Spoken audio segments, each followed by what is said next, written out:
வணக்கம் ஃப்ரெண்ட்ஸ். ராஜ்மத்தின்னு ஒரு பகிர்வில் உங்களை சந்திக்கிறதுல சந்தோஷம். பண்ட பாத்திரங்கள் அந்த காலத்துலேருந்து இந்த காலம் வரைக்கும் தான் முதலேருந்து கொண்டு வரணும்னா அப்படிதான் கொண்டு வர வேண்டியதாக இருக்குது. ஏன்னா ஒரு நிகராக காமிக்கணும் போது பழைய காலத்தில் தான் போகிறோம். ஏன்னா அப்போல்லாம் பார்த்தீங்கன்னா பண்ட பாத்திரம்னு சொன்னா மண்பானம் தான் இருக்குங்க. மண்பானத்தில் செய்கிற சமையல் எல்லாமே சமைச்சு சாப்பிட்டுட்டு இருந்தோம். அதுதான் ஒரு பாத்திரமாகவே இருந்தது.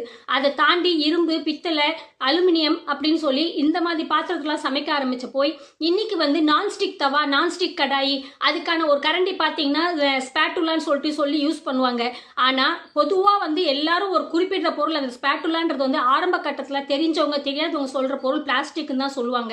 ஆனால் அது பிளாஸ்டிக் இல்லை, ரப்பரு அப்படின்லாம் சொல்லி வரும்போது பார்த்தீங்கன்னா எதுவாக இருந்தாலும் சூடு படும்போது அதுக்கான தன்மை அந்த சாப்பாடுலையும் இறங்குங்க. முதலே நம்ம ஆரோக்கியமாக சாப்பிட்றோமான்றதே ஒரு கேள்விக்குறியாக இருக்குது நிறைய பேர் இடத்துல.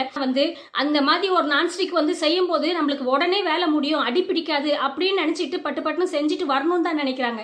ஆனால் அந்த பழைய பாத்திரங்கள் முடிஞ்ச அளவுக்கு வீட்டில் உபயோகப்படுத்துங்க. அந்த சாப்பாடு கரண்டிகள் நிறைய விற்கிது நம்மள்த, அந்த கரண்டியை யூஸ் பண்ணுங்க. அதை ஸ்பேட்டுலா, இந்த நான்ஸ்டிக்லாம் பார்த்தீங்கன்னா கோட்டிங் எல்லாமே டாக்டர் சொல்லும்போது நம்ம ஒத்துப்போம். நாமளா யோசனை பண்ணால் கண்டிப்பாக அந்த சிந்திச்சு செயல்பட்டிங்கன்னா நம்ம பழைய காலத்துக்கானது நம்மளால முடிஞ்சது ஸ்டீல் பாத்திரமோ சரி, மண்பாண்டமோ சரி, அந்த நேரத்துக்கு யூஸ் பண்ணால் நல்லா இருக்குங்க. ராஜ்மதியின் ஒரு பகிர்வில் மீண்டும் உங்களை சந்திக்கிறேன். Until then bye from Rajmathi. நன்றி, வணக்கம்.